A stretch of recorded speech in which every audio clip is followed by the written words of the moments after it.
Congress party అధికారంలో ఉన్నప్పుడు శాసనసభను అడ్డం పెట్టి, శాసనసభ అధికారాన్ని అడ్డం పెట్టి, ఆ రోజున తెలుగుదేశానికి అనుకూలంగా ఉండేటటువంటి ఈనాడు పత్రిక చీఫ్ రామోజీరావుని పిలిపించడానికి చాలా ప్రయత్నించింది. అనేక నోటీసులు ఇచ్చింది. ఆయన కోర్టుల ద్వారా దాని మీద స్టేలు తెచ్చుకున్నారు. ఈవెన్ శిక్ష విధించింది. శిక్ష విధిస్తే కూడా ఆ శిక్ష నుంచి సుప్రీంకోర్టుకు వెళ్ళి చిట్ట చివరి సెకండ్లో ఈ రాత్రికి జైలుకి వెళ్లాల్సి వస్తుంది, 4 రోజుల పాటు జైలు శిక్ష వేస్తే స్పీకర్కి అధికారం ఉంటుంది, దాన్ని బేస్ చేసుకుని చేస్తున్న క్రమంలో ఆయన దాని మీద కూడా స్టే తెచ్చుకుని కాపాడుకోగలిగారు. ఇప్పుడు సాక్షికి ఆ ఛాయిస్ ఉందా? ఎందుకంటే అక్కడ వాళ్ళకు వచ్చేటప్పటికి రామోజీరావు గారికి లేకపోతే ఆ టీంకి పైన జ్యుడిషియరీలోనూ గట్టిపట్టు ఉంటుంది, అట్లాగే వాళ్ళకి కోరుకున్నటువంటి విధంగా చేసి పెట్టేటువంటి అధికార యంత్రాంగాలు ఉంటే ప్రతిపక్షంలో ఉన్నా సరే.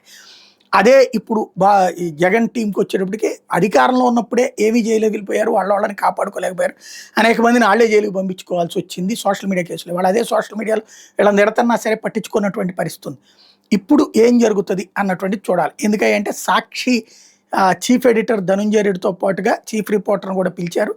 21వ తారీఖున విచారణకి నిదానం కొన్ని రోజుల పాటు విచారించి ఆ పైన ఏ శిక్ష వేసి జైల్లో పెట్టడం ద్వారా తమ బలమేంటో చూపెట్టాలనుకుంటున్నారు. ఏం జరుగుతుందో చూడాలి.